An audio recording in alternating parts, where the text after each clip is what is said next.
गांव के एक छोटे से कोने में रहने वाला रामू एक गरीब किसान था।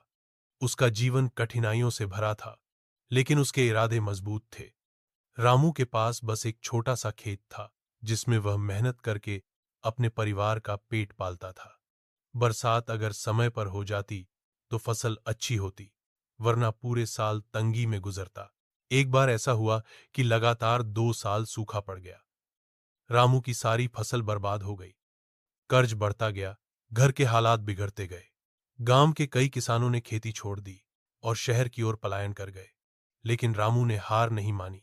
उसने ठान लिया कि चाहे जैसे भी हो, वह अपने खेत को फिर से हरा भरा बनाएगा। रामू ने खेती के नए तरीकों के बारे में जानकारी जुटाई। वह नजदीकी कृषि केंद्र गया, जहां से उसने सूखा सहने वाली फसलों के बारे में सीखा। उसने थोड़ी सी बची जमीन पर मूंगफली, बाजरा और दालें उगाना शुरू किया, जिनमें पानी की कम जरूरत होती है। साथ ही उसने वर्षा जल संग्रहण के लिए एक छोटा तालाब भी खुदवाया। धीरे धीरे उसकी मेहनत रंग लाने लगी। अगली फसल में उसे अच्छा मुनाफा हुआ। रामू ने उस पैसे से अपने कर्ज चुकाए और अपने बच्चों की पढ़ाई शुरू करवाई। अगले कुछ सालों में उसकी खेती का तरीका पूरे गांव के लिए मिसाल बन गया।